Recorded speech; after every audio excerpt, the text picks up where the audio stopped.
Բարի օր արգելի հետևորդներ, եթերում ABC լուրերն են, ես Գառնիկ Թաֆյանն եմ, կարևորը նախ համառոտ։ Դատարանում քննում են Գագիկ Ծառուկյանի խափանման միջոցի հարցը, ինչ է հայտարարել Բարգավաճ Հայաստան կուսակցության ղեկավարը։ Առյուծ և Վագր ինչ են արգրավել Ծառուկյանի տնից 10 ժամ խուզարկությունից հետո։ Ընդդիմությունը դատապարտում է իրավապահ համակարգի գործողությունները, կոչով դիմել են միջազգային կառույցներին։ Սահմանափակումների և լարվածության ֆոնին Փաշինյանը մեկնել է Ռուսաստանի Դաշնություն, ինչ օրակարգով է գնացել։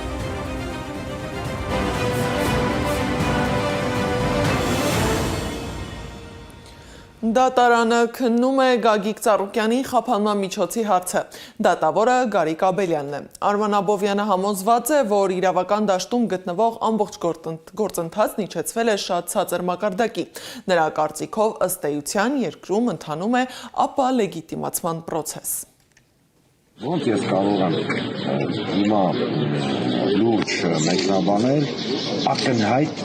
աննորմալություն։ Ես հոգեբան չեմ, ես հոգեբույժ չեմ, ես չեմ կարող, որովհետև այն ինչ կատարվում է հիմա այդ բոլոր գործընթացների ներքո, ինքը ավելի շուտ, չգիտեմ, այդ ուղղությամբ է։ Ոնց լուրջ քննարկես, լուրջ դեմքով հանում են օրինակ խրտվիլակը, չգիտեմ, շունի կենքան։ Հիշեցնեմ, որ ավելի քան 10 ժամ տևած խուզարկություններից հետո միայն քննչական կոմիտեն հրապարակեց մեղադրանքն ու առգրավված իրերի ցուցակը։ Ըստ քննչական կոմիտեի Գագիկ Ծառուկյանին և ևս մեկ անձի ձերբակալել են 2022-ից 24 թվականների ընթացքում առանձնապես խոշոր չափի խարդախության և փողերի լվացման գործի շրջանակում։ Երրորդ անձի նկատմամբ կայացրել են ձերբակալման որոշում։ Ըստ հաղորդագրության խոսքը Իրան-Հայաստան առևտրային պալատում ծավալած գործունեության մասին։ Կոմիտեն պնդում է, թե ներկրումները քողարկելով տնտեսական գործունեություն ծավալելու ձևական դրսևորումներով հափշտակել են ընդհանուր 21 միլիոն 72 հազար 827 ԱՄՆ դոլարի արժողության գույք։ Գագիկ Ծառուկյանին պատկանող առանձնատնից էլ առգրավել են տարբեր կենդանիների և թռչունների 190 խրտվիլակ, 3 առյուծ, 1 վագր տեղափոխել են կենդանաբանական այգի։ Ըստ քննչական կոմիտեի հայտարարության ապօրինի որսի հետևանքով շրջակա միջավայրին պատճառվել է 30 միլիոն դրամի վնաս։ Առանձնատանը պահվող մյուս կենդանիներին նախատեսվում է առգրավել և պատասխանատու պահպանությանը հանձնել հաջորդող օրերին։ Գագիկ Ծառուկյանը մեկնաբանել է իրեն առաջադրված մեղադրանքը։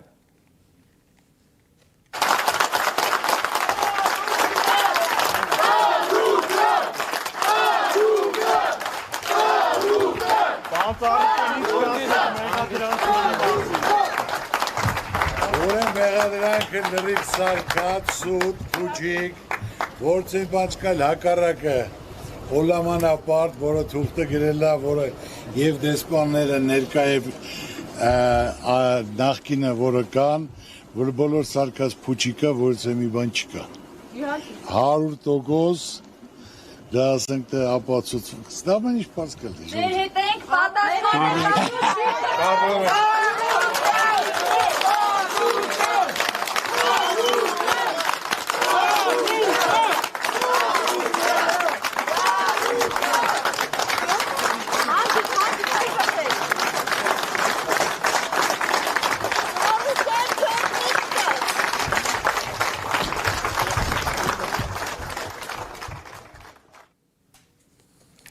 Ուժեղ Հայաստան դաշինքը դատապարտել է Ծառուկյանի նկատմամբ իրականացվող քաղաքական բռնաճնշումները։ Հայտարարությունում շեշտել են, որ շարունակվող բռնաճնշումների հիմնական նպատակն է լռեցնել ընդդիմադիր ուժերին, իսկ իրավապահ համակարգի կիրառումը որպես քաղաքական զենք ծանր հարված է հասցնում երկրի տնտեսությանը և ներդրումային միջավայրին։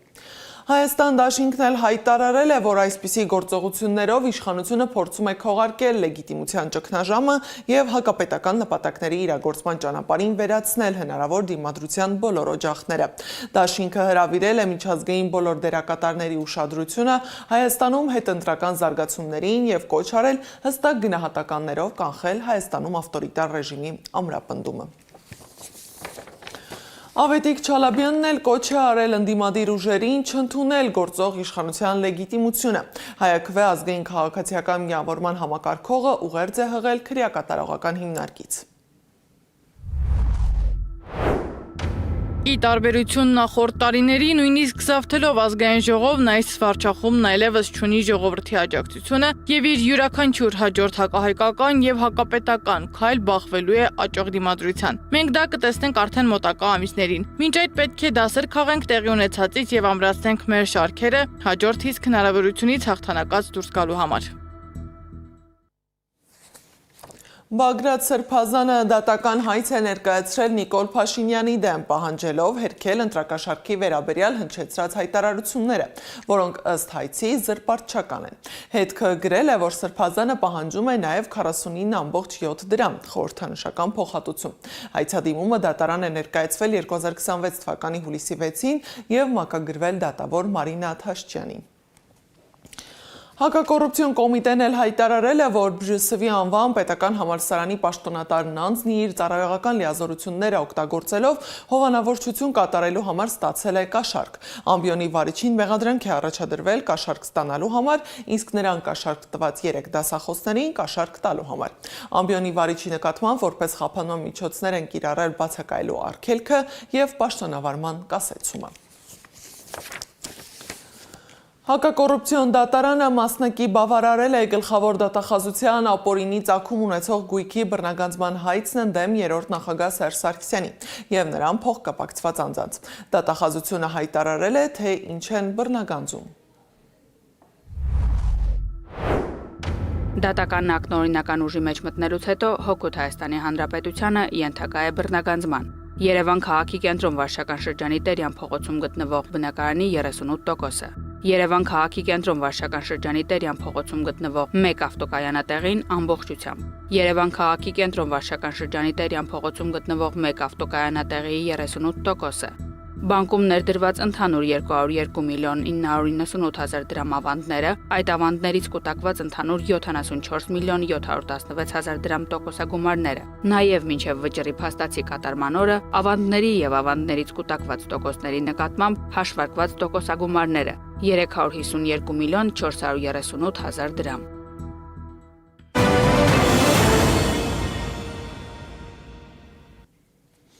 Նիկոլ Փաշինյանը Ռուսաստանում է, հանդիպել է վարչապետ Միխայիլ Միշուստինի հետ, որը տևել է մոտ 1.5 ժամ։ Միշուստինը հայտարարել է, որ Մոսկվան ակնկալում է ընտրությունից հետո ձևավորված Հայաստանի նոր կառավարությունը կապահովի Ռուսաստանի հետ հարաբերությունների զարգացումը բարեկամության եւ բարիդրացիականության ոգով։ Նրա խոսքով Ռուսաստանը մնում է Հայաստանի արտաքին առևտրի գլխավոր գործընկերը, չնայած համաշխարհային տնտեսական անկայունությանը։ Ներողություն։ Փաշինյանն էլ հայտարարել է, որ ինչպես ընտրությունից առաջ, այնպես էլ ընտրությունից հետո տրամադրված են Ռուսաստանի Դաշնության հետ հարաբերությունների հետագա զարգացմանը Եվրասիական տնտեսական միությանը անդամակցությամբ։ Հայ-ռուսական հարաբերություններում վերջին շաբաթներին կուտակված հարցերը շարունակում են մնալ քաղաքական օրակարգի կենտրոնում։ Տնտեսական գործակցությունից ինտեգրացիոն գործընթացներ, երկու երկրների պաշտոնական հայտարարություններն ավելի հաճախ են արտացոլում եղած տարաձայնությունները։ Հենց այս համատեքստում էր Նիկոլ Փաշինյանի Ռուսաստան այցը նոր քննարկումների առիթ է դարձել։ Մոսկվան շարունակում է կոշտ ազդակներ հղել Երևանին, խոսելով օդային հաղորդակցության հնարավոր սահմանափակումների մասին, իսկ հայկական գյուղմթերքի արտահանման արգելքները դեռ ուժի մեջ են։ Ռուսաստանի փոխվարչապետ Ալեքսեյ Օվերչուկը հայտարարել է, եթե Հայաստանը գնա Եվրամիությանն անդամակցելու ճանապարհով, ապա Ռուսաստանի հետ օդային հաղորդակցությունը կարող է դադարել։ Նրա խոսքով ԵՄ-ին անդամակցությունն ու ԵԱՏՄ-ում մասնակցությունը համատեղելի չեն, եւ Հայաստանի քաղաքացիները պետք է գիտակցեն եվրոպական ինտեգրման հնարավոր հետևանքները։ Հենց այս ֆոնին Նիկոլ Փաշինյանը մեկնել է Ռուսաստանի Դաշնություն, Եկատերինբուրգ, մասնակցելու Ինոպրոմ 2026 միջազգային արդյունաբերական ցուցահանդեսին։ Այն որ ավիահաղորդակցությունը միևնույն է շարունակվելու է, դրանում կասկած չունեմ, որովհետև դա ռացիոնալ չի, որ դադարեցվի, նույնիսկ եթե Հայաստանը շարժվի դեպի ԵՄ։ Թեպետ այս իմաստով էլ ռացիոնալ չի, որ մոտակա 5-10 տարիների ընթացքում Հայաստանը կարող է լինել ԵՄ անդամ։ Նույնիսկ անդամության թեկնածու լինելը բավական այսպես ժամանակահատված է պահանջելու եւ ջանքեր, ինչը ես կարծում եմ դարձյալ իրատեսական չի առաջիկա առնվազն 5 տարիների համար։ Փաշինյանի այցը տեղի ունենում ոչ միայն տնտեսական, այլև վերջին ամիսներին կուտակված քաղաքական խնդիրների ֆոնին։ Քաղաքական վերլուծաբան Ստեփան Դանիելյանի կարծիքով այն պետք է դիտարկել նաև ներքաղաքական տրամաբանության մեջ, քանի որ նախընտրական շրջանում կոշտ հայտարարությունները հաճախ ծառայել են արտաքին եւ ներքին աջակցություն ստանալու նպատակին։ Հիմա երբ որ ընտրությունները վերջացել են եւ սահմանադրական դատարանը իմ կարծիքով անօրինական որոշում է կայացրել, անարդար, որտեղ այնտեղ կային բազմաթիվ խնդիրներ, որոնք շրջանցել են եւ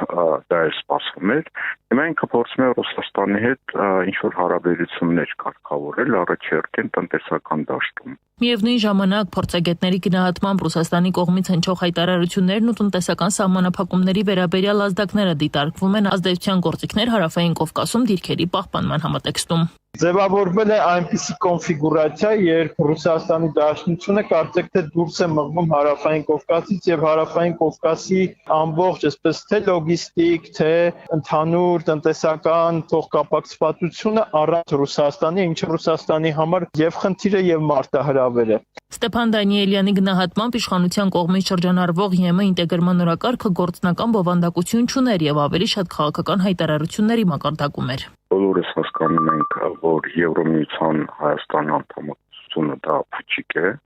այսինքն դա հնարավոր չի, դա հեքիաթ է, դա անհնար է բոլոր առումներով,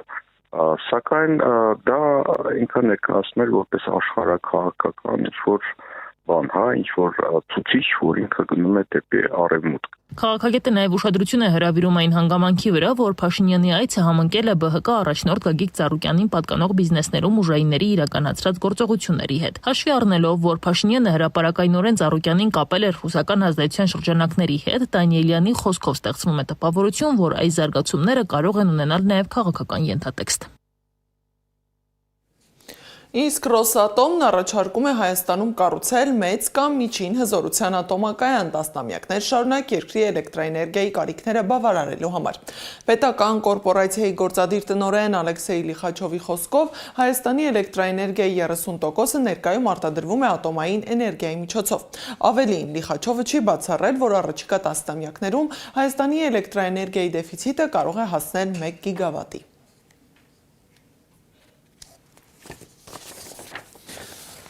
ԱՄՆ նախագահ Դոնալդ Թրամփը համոզված է, որ Մոսկվան ու Կիևը ցանկանում են հասնել Ուկրաինայի շուրջ հակամարտության խաղաղ կարգավորմանը։ Նրա խոսքով Վլադիմիր Պուտինը ցանկանում է, որ սա ավարտվի, Ուկրաինան նույնպես։ Թրամփը վստահեցրել է, որ հակամարտության ավարտն ավելի մոտ է, քան կարող է թվալ։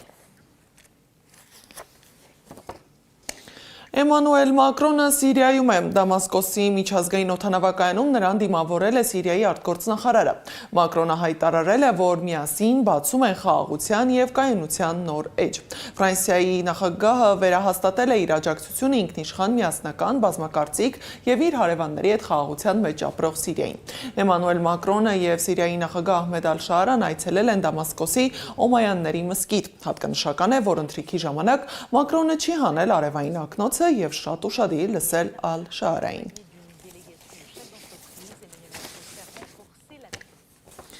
Այս ժամի համար նախատեսել էինք այսքանը, շարունակեք հետևել մեզ սոցիալական բոլոր հարթակներում, մենք կհանդիպենք ժամը 15-ին առայժմ։